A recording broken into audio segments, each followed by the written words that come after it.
गजाननं भूतगणाधिसेवितं कपित्थजम्बुफलचारुभक्षणम् उमासुतं शोकविनाशकारकं नमामि विघ्नेश्वरपादपङ्कजम्। सच्चिदानन्दरूपाय विश्वोत्पत्त्यादिहेतवे तापत्रयविनाशाय श्रीकृष्णाय वयं नमः। वसुदेवसुतं देवं कंसचाणूरमर्दनं देवकी परमानन्दं श्रीकृष्णं वन्दे जगद्गुरुम्। मूकं करोति वाचालं पंगुं लंघयते गिरिं यत्कृपातमहं वन्दे परमानन्दमाधवम्। नीलाम्बुजश्यामलकोमलाङ्गं सीतासमारोपितवामभागं पाणौ महासायकचारुचापं नमामि रामं रघुवंशनाथं। मनोजवं मारुततुल्यवेगं जितेन्द्रियं बुद्धिमतां वरिष्ठं वातात्मजं वानरयूथमुख्यं श्रीरामदूतं शरणं प्रपद्ये। सीतानाथ समारंभां रामानन्दार्यमध्यमाम् अस्मदाचार्यपर्यन्तां वन्दे श्रीगुरुपरम्पराम्। अखण्डमण्डलाकारं व्याप्तं येन चराचरं तत्पदं दर्शितं येन तस्मै श्रीगुरुवे नमः। भक्ति भक्त भगवंत गुरु चतुर्नाम बपुएक, तिनके पद वंदन किए नासहि विघ्न अनेक। श्री गुरु चरण सरोज रज निज मन मुकुर सुधारि, बरनौ रघुबर विमल जसो जोदायक फलचारि। श्री कृष्ण चंद्र कृपालु भजो मन नंद नंदन सुंदरम अशरण शरण भव भय हरण आनंद घन राधावरम। सिर मोर मुकुट विचित्र मणिमय मकर कुंडल धारणम। मुख चंद्र धृति नख चंद्र धृति पुस्तक निकुंज विहारणम। मुषुकानि मुनि मन मोहिनी चितवन चपल बपु नटवरम। वनमाल ललित कृपोल मृदु अधरन मधुर मुरलीधरम। वृषभानु नंदिनी वाम दिशि शोभित सुभग सिंहासनम। ललितादि सखी जन सेवही करि चवर छत्र उपासना। इति वदति कवि जय रामदेव महेश हृदयानंदनम। विजय रस प्रिय प्राण धन मम विरह कंस निकंदनम। श्री राम राघव राम राघव राम राघव राघवम। श्री राम राघव राम राघव राम राघव राघवम। श्री कृष्ण केशव कृष्ण केशव कृष्ण केशव केशवम। श्री कृष्ण केशव कृष्ण केशव कृष्ण केशव केशव। श्री राम राघव राम राघव राम राघव राघवम। श्री राम राघव राम राघव राम राघव राघवम। श्री कृष्ण केशव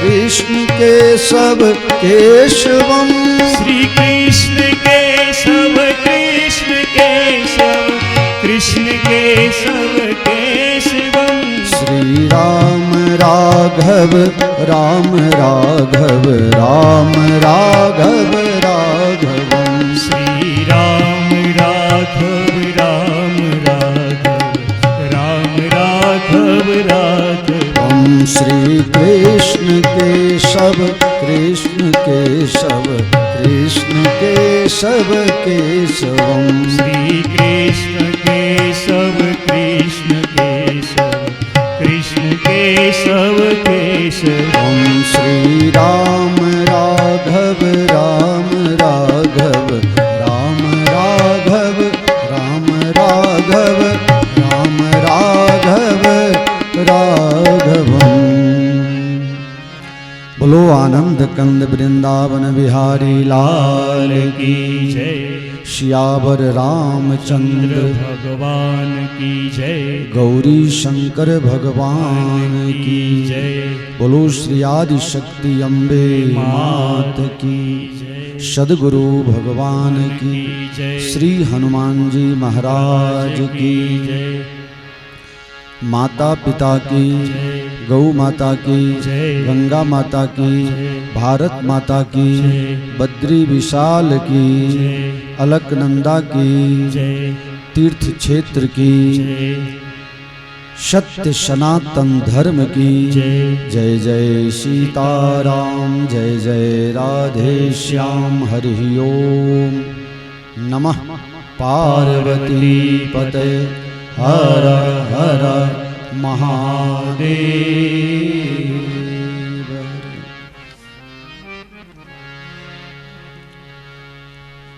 परम कृपालु परमात्मा श्री सीताराम जी, श्री बालकृष्ण भगवान, श्री भागवत जी, श्री हनुमान जी महाराज तथा सदगुरु भगवान के युगल चरण कमलों में सादर साष्टांग दंडवत प्रणाम। यहाँ उपस्थित भगवान के ध्रुव प्रहलाद समान लाडले प्यारे आप सभी हरि भक्त सज्जन समाज, सती सीता अनुसुईया पद चिन्हों पर चलने वाली परम स्नेहमयी ममतामयी माताएं बहनें यत्र तत्र सर्वत्र एन केन प्रकारेण इस कथा से जुड़े आप सबों को मेरा प्रेम पूर्वक प्रणाम पूर्वक जय श्याराम। गोविंद जय जय गोपाल जय जय गोविंद जय जय गोपाल जय जय गोविंद जय जय गोपाल जय जय गोविंद जय जय गोपाल जय जय गोविंद जय जय गोपाल जय जय गोविंद जय जय गोपाल जय जय गोविंद जय जय गोपाल जय जय गोविंद जय जय गोपाल जय जय राधा रमण हरि गोविंद जय जय राधा रमण हरि गोविंद जय जय राधा रमण हरि गोविंद जय जय राधा रमण हरि गोविंद जय जय गोविंद जय जय गोपाल जय जय गोविंद जय जय गोपाल जय गोविंद जय जय गोपाल जय जय गोविंद जय जय गोपाल जय जय राधा रमण हरि गोविंद जय जय राधा रमण हरि गोविंद जय जय श्री राधा रमण हरि गोविंद जय जय श्री राधा रमण हरि गोविंद जय गोविंद जय जय गोपाल जय जय गोविंद जय जय गोपाल जय जय गोविंद जय जय गोपाल जय जय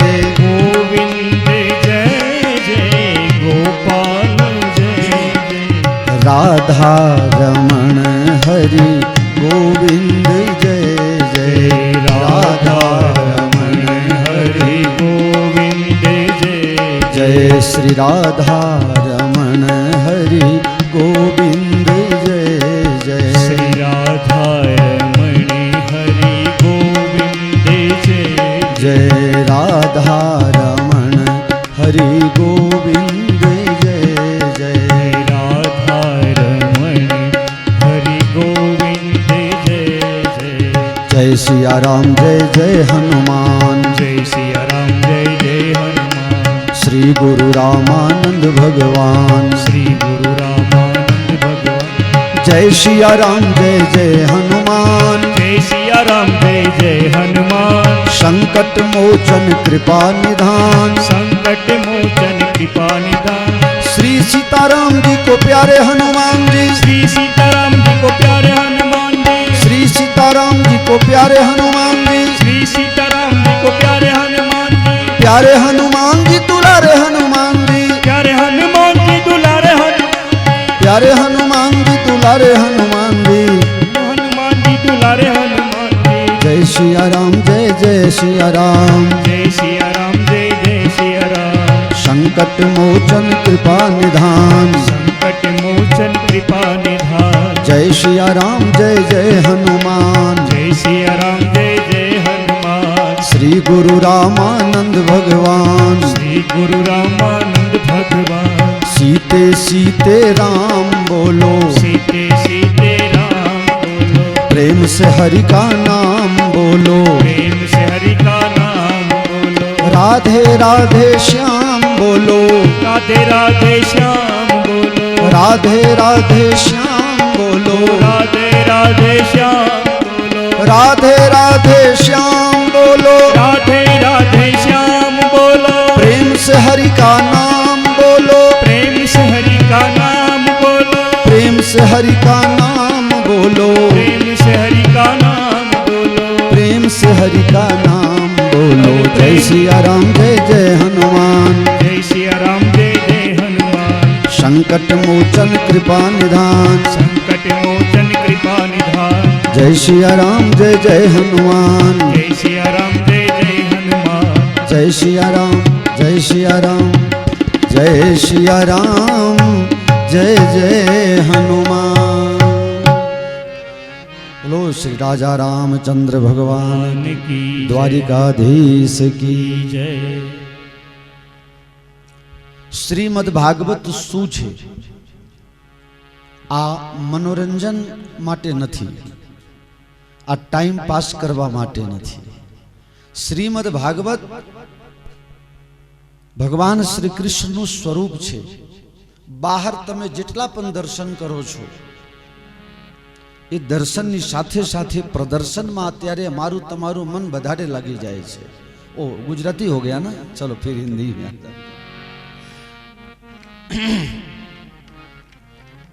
बाहर दर्शन से ज्यादा अभी प्रदर्शन है.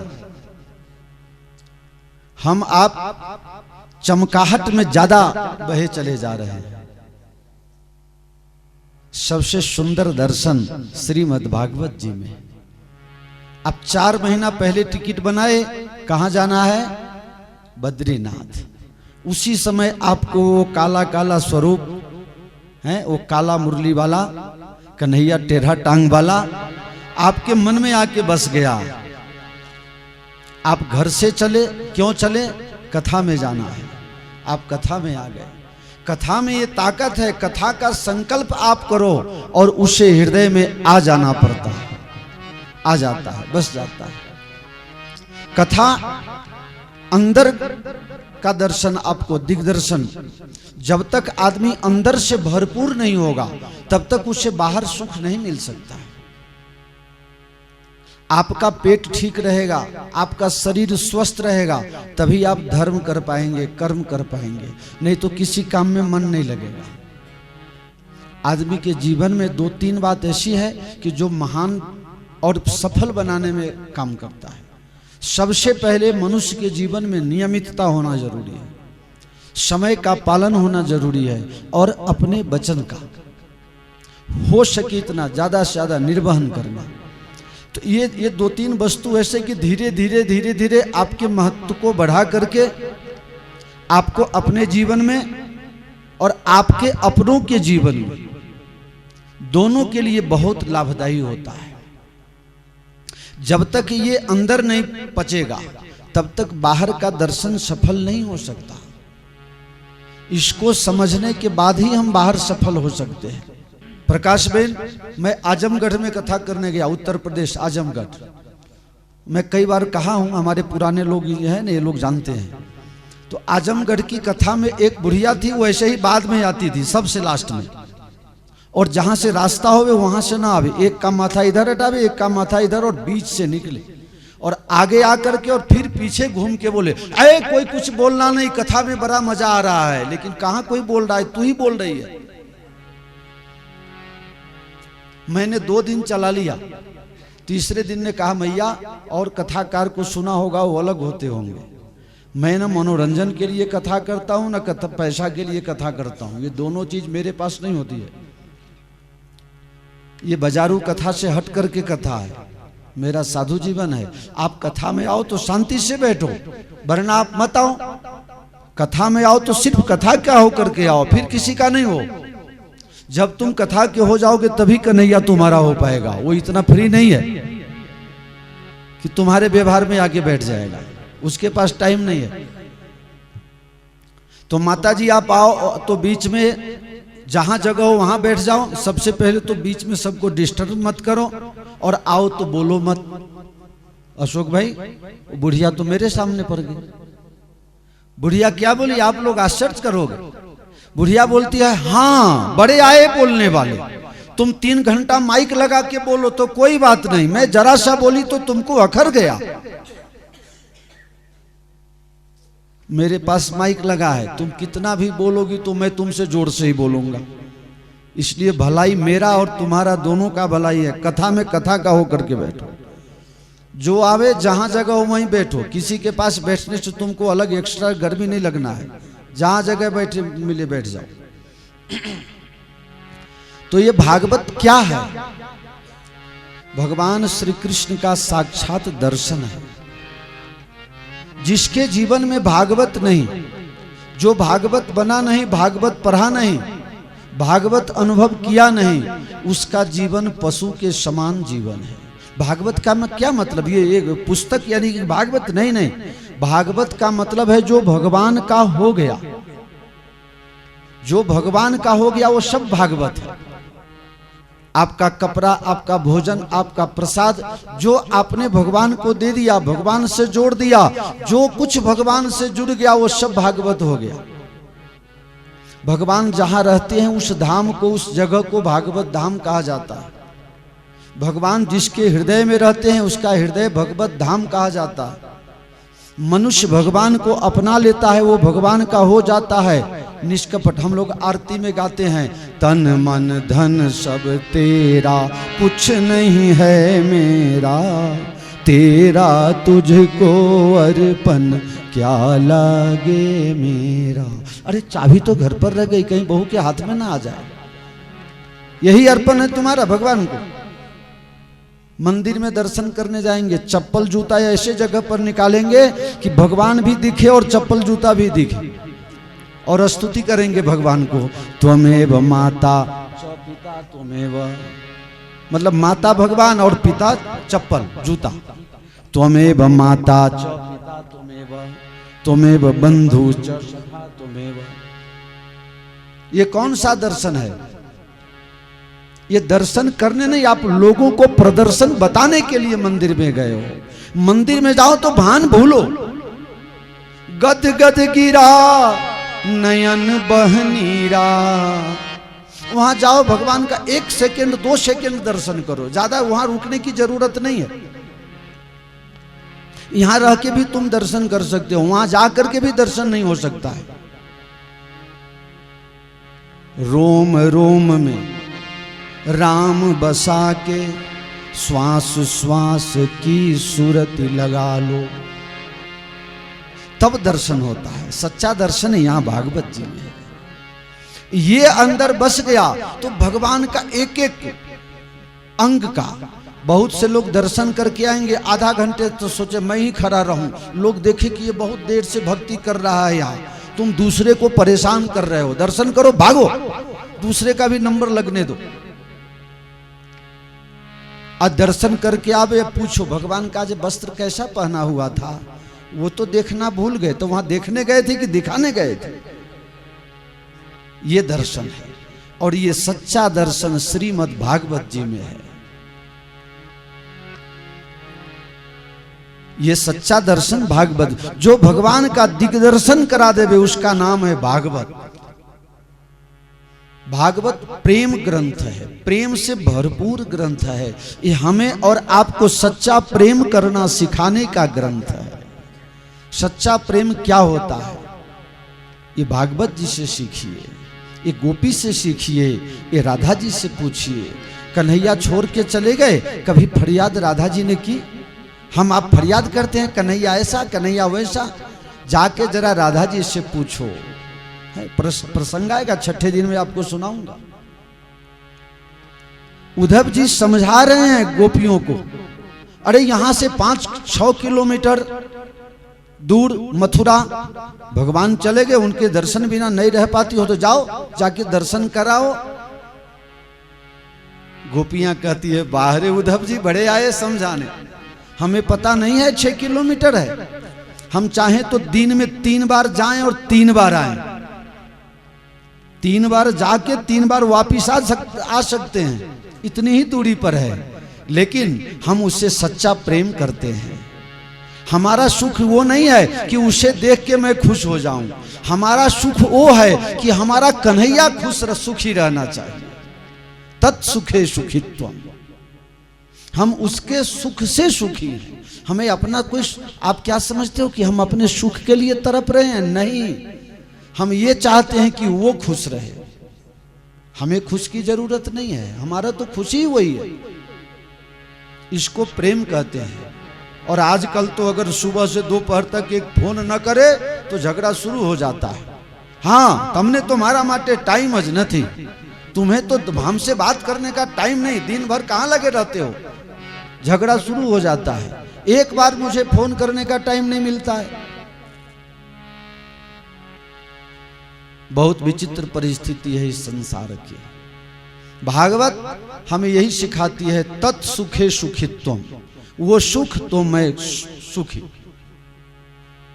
उसके खुशी से हमें बांट के भी नहीं लेना है, लेकिन मेरी जितनी खुशियां हैं सारी खुशियां उससे मुबारक हो जाए और वो सुखी हो जाए। ये हमें भागवत सिखाती है। जहां थोड़ा भी स्वार्थ आया वहां समझ लो सच्चा प्रेम नहीं है। सच्चा प्रेम वो है कि सिर्फ उसका ही विचार करे, अपना विचार करने का समय कहां से आएगा। इसका नाम भागवत है। ये सारी दुनिया भगवान की बनाई हुई है, भगवान से ही बनी है और भगवान में ही विलीन हो जाती है। जैसे आप लोगों ने पारा देखा होगा, पारा उसको अगर फेंक दो तो बिखर जाएगा और इकट्ठा करो तो लगेगा कभी टूटा ही नहीं था। इसी तरह भगवान सबके अंशी हैं और हम सब भगवान के अंश हैं।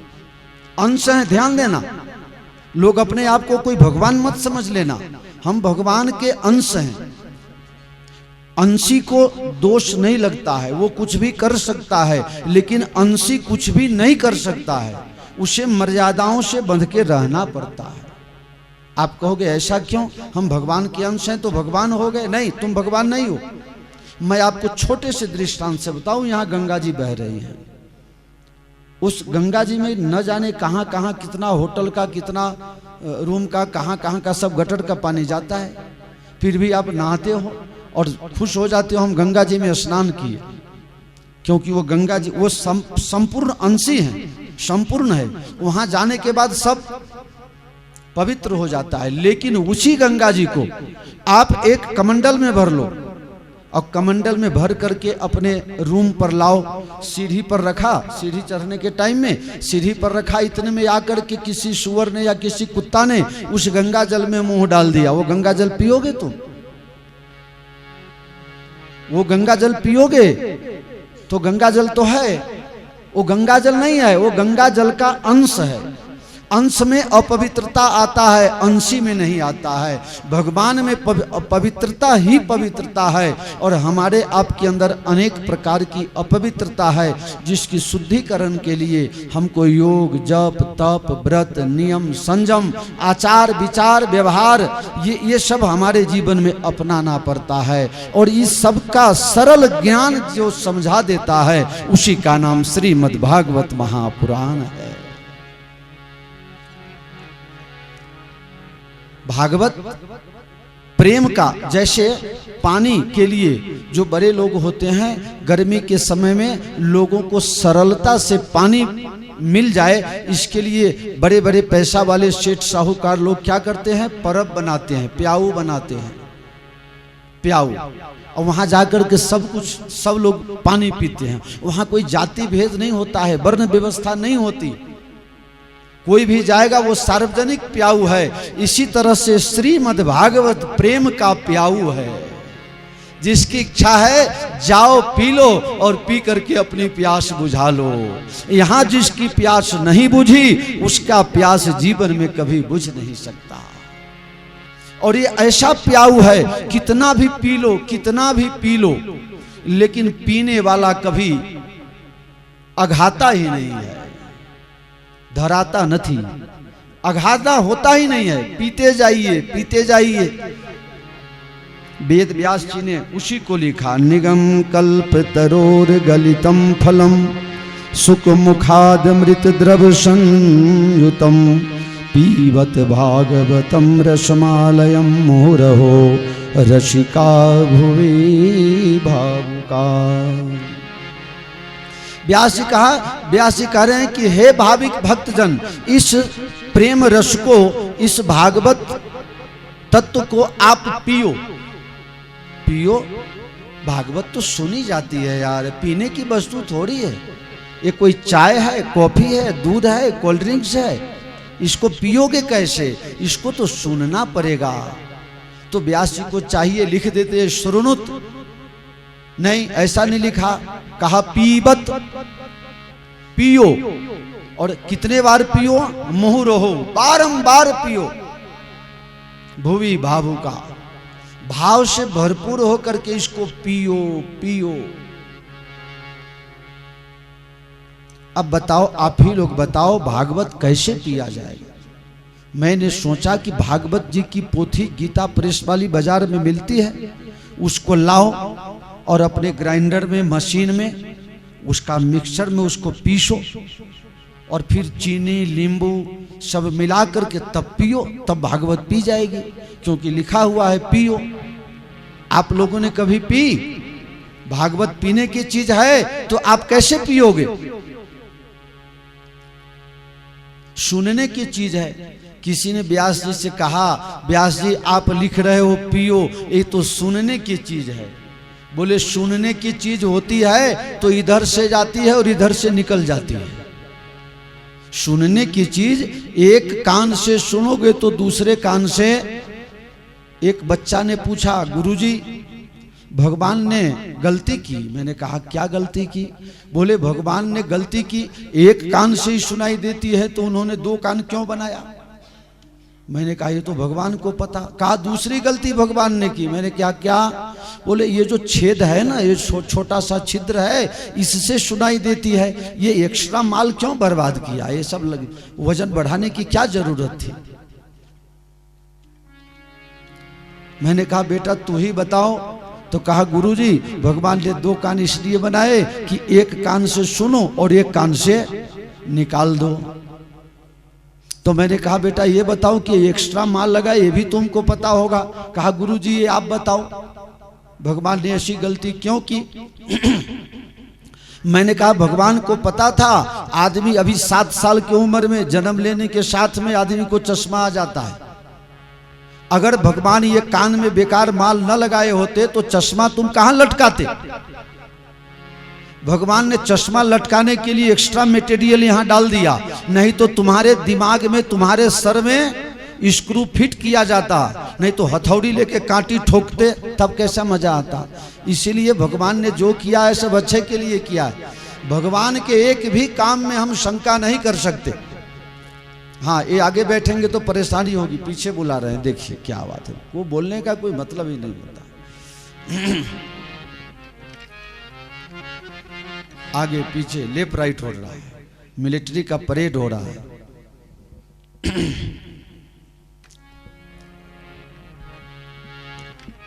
तो भगवान जो कार्य करते हैं वो सब अच्छे के लिए करते हैं। भगवान के किसी कार्य में हम शंका नहीं कर सकते, तत्काल समझ में ना आवे, लेकिन भगवान का एक एक कार्य, एक व्यक्ति ने भगवान का 99 भूल गिना, 99। भगवान ने कोयल को काली बना दिया, ऐसा क्यों किया? कोयल इतना सुंदर बोलती है, कौवा का रंग काला तो ठीक है, लेकिन कोयल का रंग काला क्यों कर दिया? भगवान ने इतना बड़ा बट वृक्ष बनाया और उसमें फल इतना छोटा छोटा लगाया, और देखो तरबूज का बेल बिल्कुल पतली और नीचे से ऊपर भी न उठ सके, इसमें फल इतना बड़ा बड़ा लगा दिया। भगवान ने बहुत बड़ी गलती की। भगवान ने समुद्र में पानी भर दिया, लेकिन किसी के पीने के लायक नहीं, सबको मीठा बना देते तो पानी की समस्या का कोई समस्या ही नहीं आती। भगवान ने बहुत गलती की। 99 भूल लिख करके लाया मेरे पास, महाराज ये आप कथा में बोलना। मैंने कहा ये 99 भूल तो ठीक है, लेकिन 100 बनाओ तो सचिन तेंदुलकर का 100वां शतक लग जाएगा। एक और भूल लिखो 100वां नंबर का। बोला गुरुजी आपको भी मालूम है? हाँ। मैंने कहा मुझे भी मालूम है। 99 भूल तेरा और एक भूल मेरे तरफ से लिखो। बोले क्या? बोले भगवान तुमको आदमी बनाए, ये बहुत बड़ा गलती कर दिया भगवान ने, तुम्हें तो ऊंट बनाने की जरूरत थी। जब राजस्थान में रेगिस्तान में तुमको बिना पानी का और बिना खाने का, जब तुमको वजन भर भर के जब तुमको सवारी बैठाया जाता, तब तुमको पता चलता। मूर्ख, भगवान जो काम करते हैं सब अच्छे के लिए करते हैं। एक दिन वो मूर्ख कहीं जा रहा था, जेठ का महीना, बट वृक्ष के नीचे थका हुआ बैठ गया, ठंडी हवा, थोड़ा सोने की इच्छा हो गई, और जब ही सोया तभी एक बड़ का, आपने सुना ये टेटा फल, वो फल ऊपर से सीधे उसके नाक पर गिरा, उसकी नींद खुल गई। है भगवान तूने बड़ का जो फल छोटा बनाया वो अच्छा किया, अगर तरबूज जितना बना दिया होता तो आज राशन कार्ड से मेरा नाम निकल जाता। इसीलिए तब आदमी को भान आता है कि भगवान जो करते हैं सब अच्छे के लिए करते हैं। भगवान की लीला में कोई फॉल्ट निकाल ही नहीं सकता है। वो जो कर रहे हैं उसमें कोई फेरबदल कर नहीं सकता।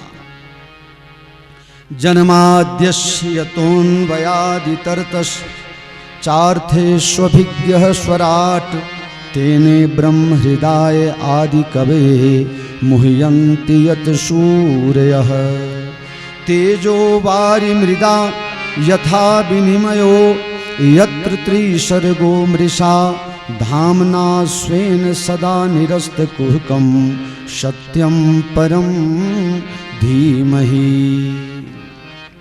मैं उस सत्य को प्रणाम करता हूँ जिसने जल में थल और थल में जल होने का आभास करा दिया, हमें पता ही नहीं चलता है।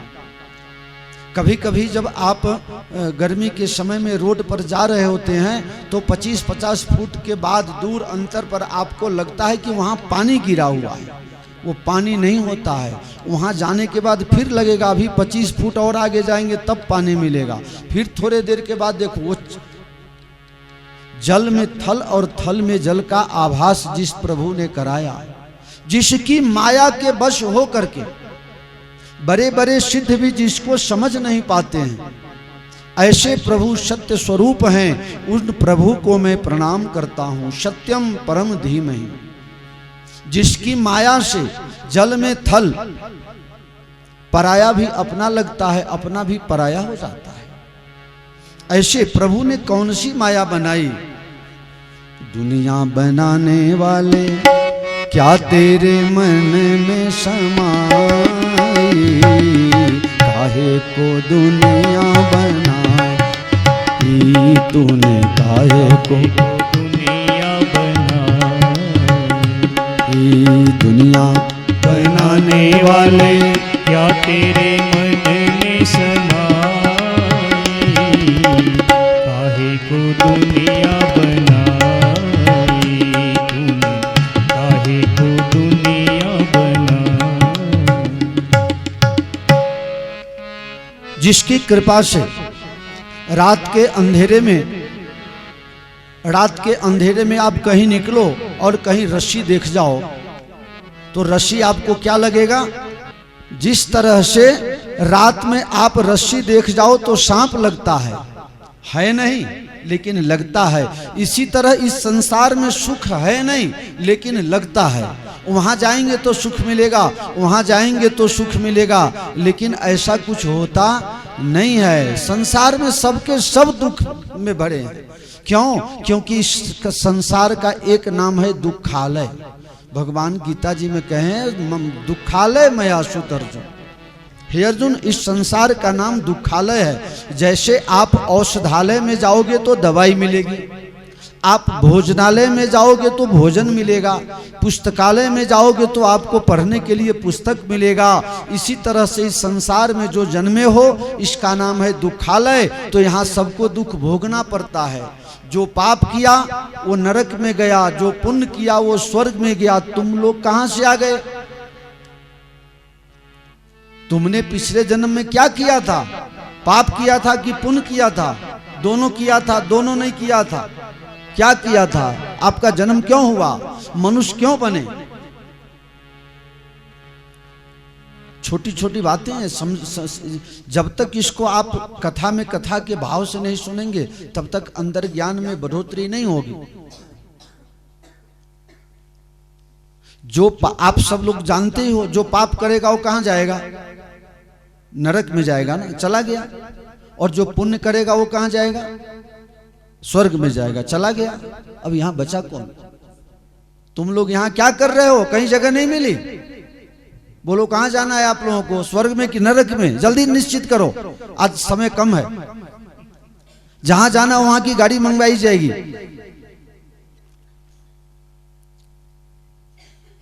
जिसका पाप तो किया लेकिन कुछ कम पड़ गया, वो नरक में नहीं जा पाया।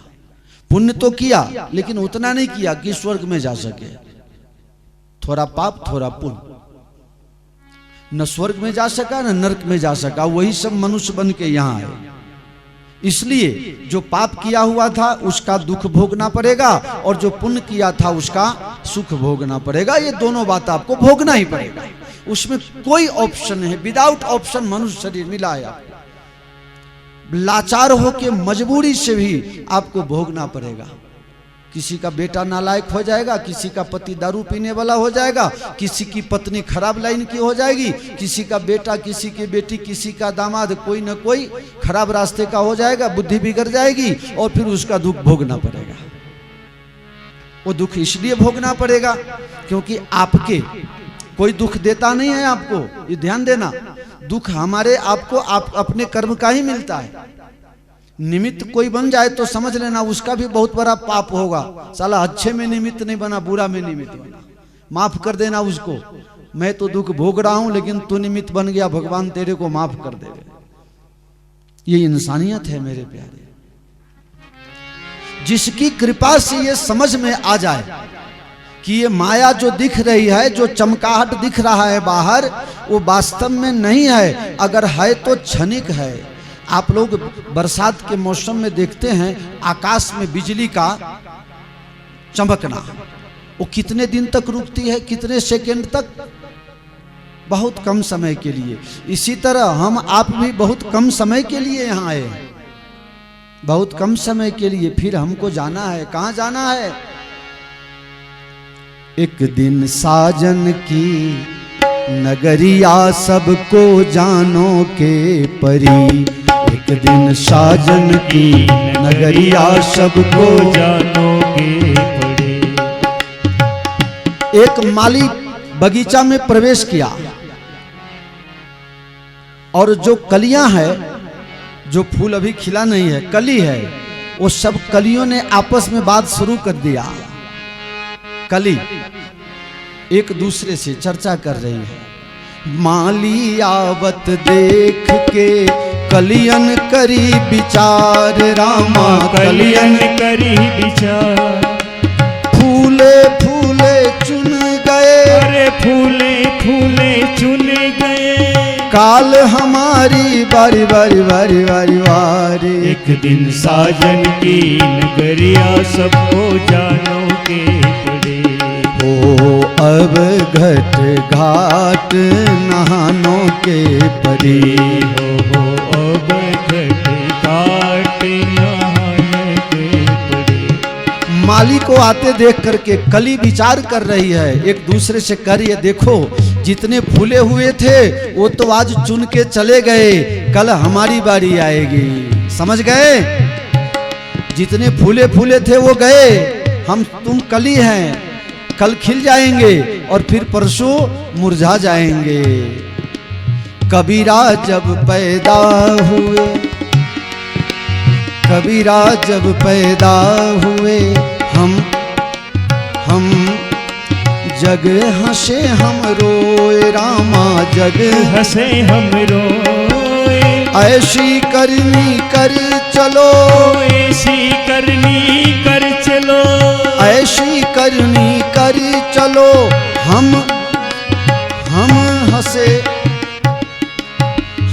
हंसे जग रोए रोए रोए रोए रो। एक दिन साजन की नगरिया सबको जानो के पड़े। ओ अब घट घाट नहानों के परी। हो अब घट घाट नहानों के पड़े। आया है सो जाएगा, ध्यान देना, आया है सो जाएगा राजा रंग फकीर रामा। राजा रंग फकीर आया है सो जाएगा राजा रंग फकीर रामा। राजा रंग फकीर एक सिंहासन चढ़ चले, एक सिंहासन चल चढ़े। एक बधे जंजीर जंजीर जंजीर। एक दिन साजन की नगरिया सबको जानो के पड़े। एक दिन साजन की नगरिया सबको जानो के परी।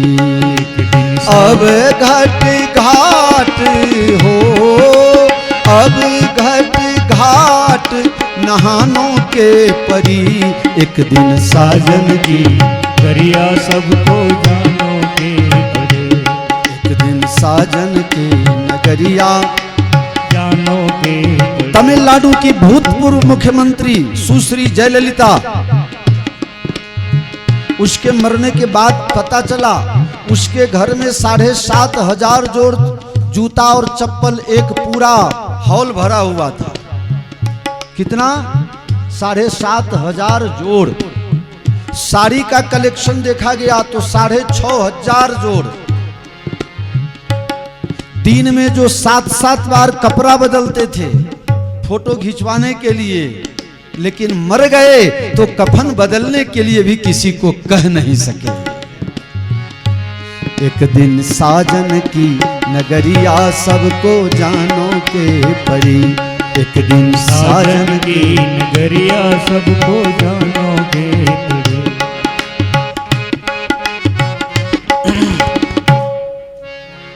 तो युधिष्ठिर महाराज पहुंचे यक्ष के पास।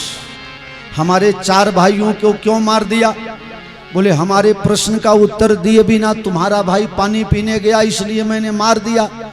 मेरे मन में प्रश्न घूम रहा है, मेरे कुछ प्रश्न हैं, उस प्रश्न के जवाब दे दो, पानी पी लो, मुझे पानी का पैसा थोड़े लेना है। युधिष्ठिर ने कहा महाराज हर प्रश्न का जवाब किसी के पास नहीं है।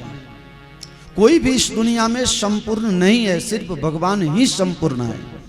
हो सकेगा तो मैं आपके प्रश्न देने का प्रयास करूंगा। महाराज आप प्रश्न पूछिए।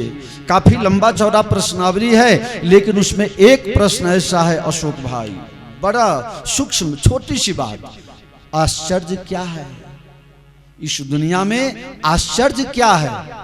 गुजराती में समझो कि नवाई पांबा जेवू शू छे?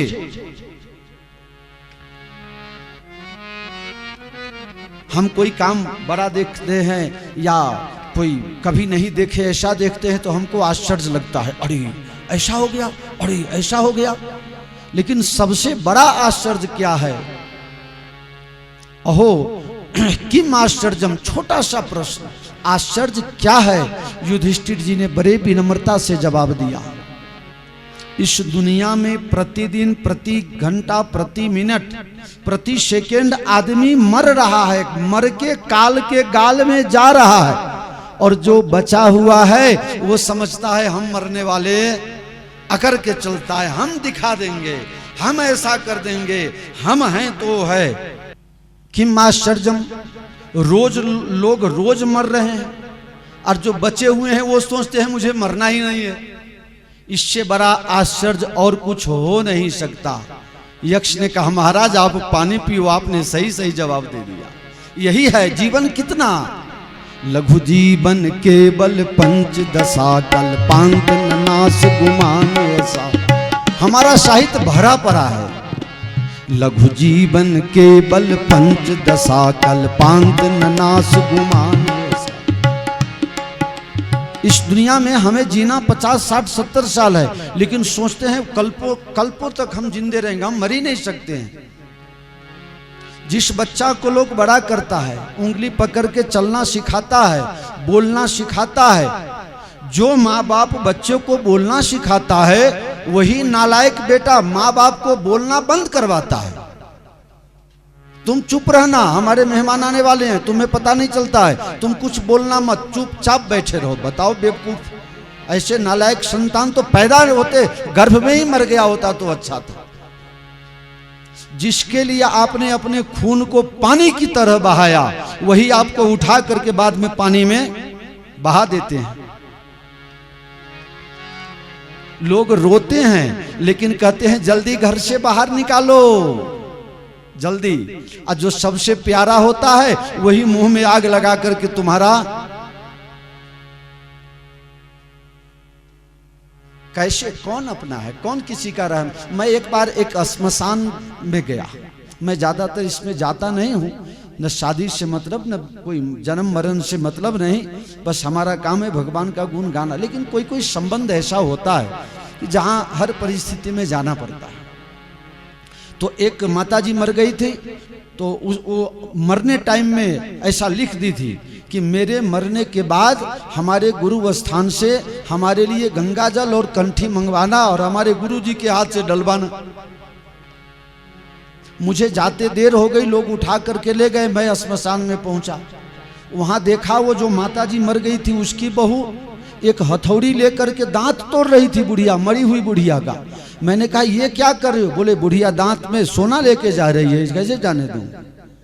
मरने के बाद तुम्हारे दांत का सोना भी बहू छोड़ेगी नहीं।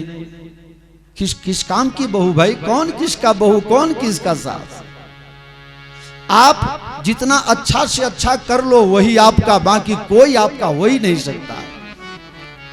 जिसके यहाँ संपत्ति है तो बेटा और बेटी दोनों लड़ते हैं। सरकार ने कानून बना दिया है बाप के प्रॉपर्टी में बेटी का भी उतना ही हिस्सा। अब कितने रक्षाबंधन समाप्त हो गए, कितने रक्षाबंधन समाप्त हो गए, क्योंकि बहन कहती है इतना लाख दोगे तभी मैं दस्तखत करूंगी, नहीं तो नहीं करूंगी।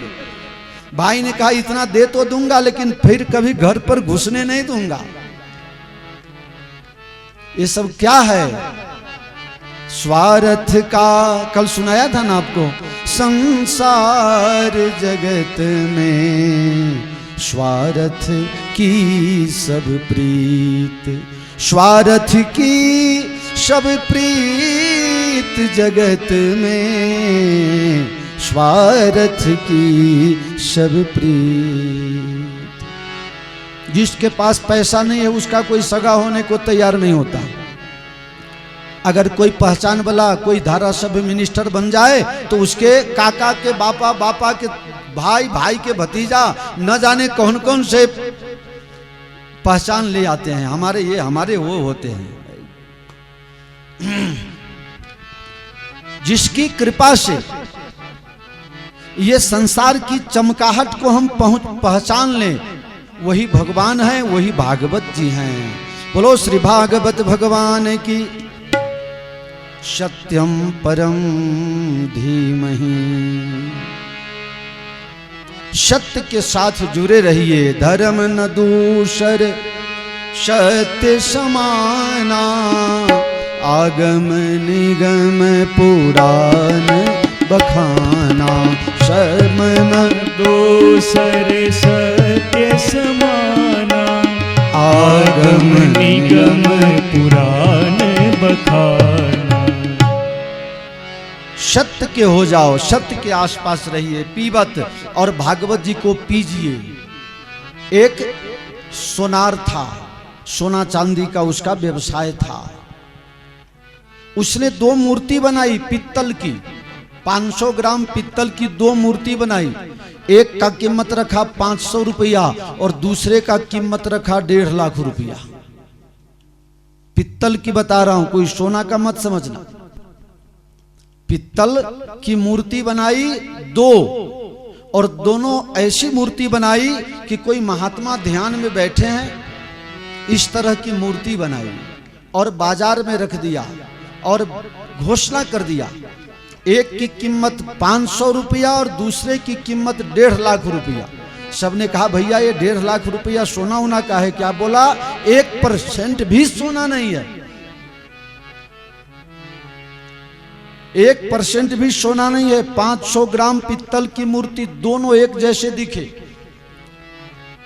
फर्क जरा सा भी नहीं। कहा जो फर्क दिखा दे मैं उसको मान जाऊंगा, उसको 1.5 लाख रुपया का इनाम देंगे। अब लोग आ गए मूर्ति में फर्क देख करने वाले, बोले ये मूर्ति, लेकिन फर्क कोई कर नहीं पाए। फिर पता चला धमासना में दंडी बापू को, खाली मूर्ति पहचानना है, 1.5 लाख रुपया मिलेगा, चलो। हम भी गए, भाई पैसा का तो लोभ सबको होता है ना। 1.5 लाख में एक महात्मा भी गए, लोगों ने कहना शुरू कर दिया, अरे हम संसारी गए तो ठीक है, ये महात्मा भी जा रहे हैं 1.5 लाख के लिए। महात्मा गए, महात्मा ने कहा भैया ये दोनों पित्तल का है? बोले हाँ महाराज जी दोनों पित्तल की मूर्ति है। अच्छा तो आप फर्क बताइए तो 1.5 लाख रुपया मिलेगा। कहा भैया मैं 1.5 लाख तो नहीं लूंगा, लेकिन फर्क तो जरूर बता दूंगा।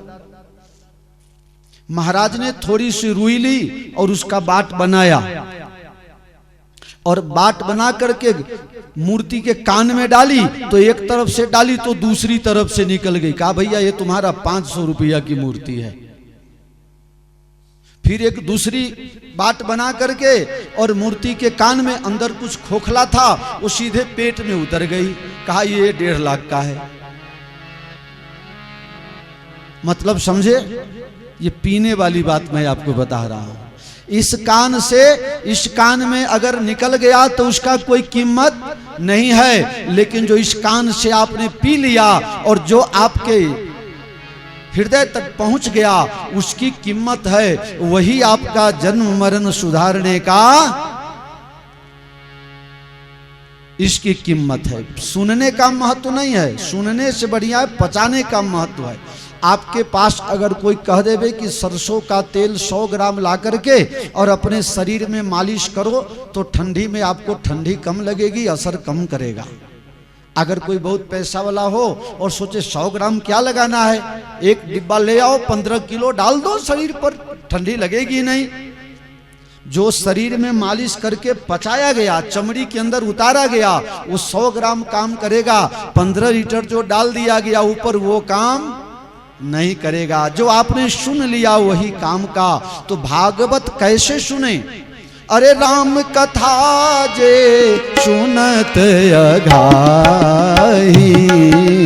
राम कथा जे सुनत अघाई, रस विशेष जाना तिन नाही, रस विशेष जाना तिन नाही। जो भगवान की कथा सुनते सुनते संतुष्ट हो जाता है, अघा जाता है, पेट भर जाता है, समझो उसे कथा रस का कुछ ज्ञान हुआ ही नहीं।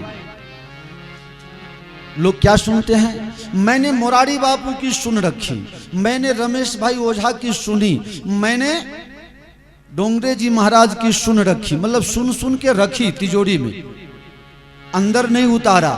एक बुढ़िया माँ कही महाराज आप बहुत सुंदर कथा कर रहे हो, हमारा तो कान पवित्र हो जाता है। मेरे को तो बहुत गुस्सा आया, बुढ़िया मैं कान नाक का डॉक्टर थोड़े हूं कि तुम्हारा कान साफ करने आया हूं यहां। खबरदार जो कल से कथा में आई, ये कान साफ करने का, कान पवित्र करने के लिए कथा नहीं है। कथा तो वो है जिससे हृदय निर्मल हो जाए। जब हृदय निर्मल हो जाए तो कथा का महत्व है। कान साफ करने के लिए आए हो, यहाँ नींद लेने के लिए आए हो, ये हृदय पवित्र करने के लिए है। मेरा हृदय परमात्मा से जुड़ जाए, इसके लिए कथा है। बोलो श्यावर रामचंद्र की, राधा कृष्ण देव की जय। तो पीबत, इसको पीजिए। कितनी बार पीजिए? तो कहा मुहुर्मुहु बारंबार पीते रहो, पीते रहो, कभी अघाओ मत। जितनी भी कथाएं होती है, जितने भी कथाकार जिनको आप पैसे के मामले से या वक्ता के मामले से किसी को छोटा बड़ा का दर्जा आप दे दो, छोटा से छोटा जिसको मानो, उसकी भी कथा में जाओ तो कुछ नया सीखने को मिलता है। इसमें कथाकार का कुछ नहीं होता, ये भागवत जी की कृपा होती है। इसलिए कथा को सुन करके उसे हृदय में उतारिए, उसका महत्व होता। इसलिए पीते रहिए। सूत जी से शौनकादि ऋषियों ने पूछा, महाराज हमारे कुछ प्रश्न हैं। 6 प्रश्न पूछा। पहले दिन महात्म, अब जो 6 प्रश्न है उसकी कथा 6 दिन तक चलेगी। ये 6 प्रश्न आपको समझना पड़ेगा। सबसे पहले आपको बता दूं, कथा में कितना विघ्न आता है। हाँ, कथा में कितना विघ्न आता है। आपको कहाँ कहाँ कितना विघ्न आता है मैं बता दूं। कथा सुनने की कोशिश करो तो 1 लाख विघ्न आता है। उसमें सतोगुण, रजोगुण और तमोगुण तीनों प्रकार का अवगुण आकर के हमें आपको कथा से दूर हटाने का प्रयास करता है। कितना? 1 लाख। ध्यान धरोगे तो 1 लाख। कथा दर्शन करने के लिए जाओ तो 50,000 वीर अपने को परेशान करते हैं, और आपको अगर दान करना हो तो 25,000 आपको विघ्न आएगा, और आप गंगा जी में स्नान करना चाहो तो 12,500 विघ्न आपको परेशान करता है। कितने लोग जाके वहां तप्त कुंड में नहाए? कितने लोग तप्त कुंड में नहाए हो? हाथ ऊंचा करो। न लड्डू मिलेगा न लाठी मिलेगा, चिंता मत करो। हाँ, तप्त कुंड में स्नान कर लिए, ठंडी लगी? नहीं लगी? आप रोज जाके वहीं नहाना तो गीजर का पैसा बचेगा धर्मशाला वाले को। चलो प्रसंग आ गया तो मैं जरा एक बात कह दूं, आप लोग बुरा मत लगाना, और लगाओगे तो कौन हमारे पड़ोसी हो के आगे डंडा मारोगे, सुनना तो पड़ेगा ही। आप सबसे पहले मैं बड़े हृदय से बात कर रहा हूं कि आप लोग प्रकाश बहन और अशोक भाई का खूब खूब आभार मानिए कि उन्होंने यजमान वर्ग के और कथा का आयोजन बद्रीनाथ में करने का संकल्प किया। उनके संकल्प को, उनके माता पिता के पुण्य को हम और आप सब मिलकर दोनों हाथ जोड़कर प्रणाम करें। उस गुरु कृपा को प्रणाम करें जिसने सफलता पूर्वक यहाँ हमें लाने का आशीर्वाद प्रदान किया। अब यहाँ आप आए हैं, 5, 10, 15, 17 हजार रुपया खर्चा करके आप आए हैं। आप चाहें तो मेरे पास आपके एक एक पैसा का हिसाब आप ले सकते हैं। दूसरी बात कि यहाँ आप आए हो 17,000 में कथा सुनने, और मैं यहाँ आया हूं पूरे 10 लाख से ऊपर खर्चा करके आपको कथा सुनाने। आप सबसे पहले ये सोच लीजिए कि हम किसी उत्सव में नहीं आए हैं, न शादी में, न विवाह में, न किसी बर्थडे पार्टी में। हम आए हैं कन्हैया के बर्थडे मनाने के लिए और भगवान की कथा सुनने के लिए। बर्थडे पार्टी हो या किसी जन्म मरण का फंक्शन हो, वहाँ कोई नियम होता नहीं है। कभी भी जाओ, कभी भी खाओ, इच्छा हो तो खाओ, न इच्छा हो तो न खाओ, वो एक अलग बात होती है। लेकिन यहाँ आपको नियम से बंध के रहना पड़ेगा। एक तो छोटी छोटी बातें हैं, आप लोग बुरा नहीं लगाना, क्योंकि आपको पता नहीं है इसलिए शायद भूल हो जाती होगी। तो अगर आप भगवान का ध्यान धरो तो ध्यान धरने में 1 लाख उपाधि आती है। कथा श्रवण करो, भगवान के दर्शन को जाओ तो 50,000 उपाधि आती है, विघ्न आता है। और दान करो तो 25,000 परेशानी, विघ्न, बाधा। अपने लोग आके है इतना कर दिया, अरे तुम ठगा गए, अरे ठगा नहीं गए, ठग लिया। तो उसमें भी उपाधि आती है। और गंगा स्नान करने जाओ तो 12,500 दुष्ट जो राक्षसी वृत्ति वाले हैं, तत्व वाले हैं, वो सब परेशान करते हैं। आप सब लोग गंगा स्नान किए, भगवान का दर्शन किए, तो समझो आप लोगों का बहुत बड़ा पुण्य था कि सभी विघ्नों को पार करके हमने दर्शन कर लिया। बड़े आनंद की बात है। आप लोगों को खूब खूब शुभकामना और बधाई देता हूं। जय सिया राम। बोलो ना यार, खाना नहीं खाए हो क्या? हाँ, जो 2 टाइम फलाहार करते हो उसको समय से फलाहार अच्छा मिलता है कि नहीं? हाँ, तो फिर जोर से जय बोलो।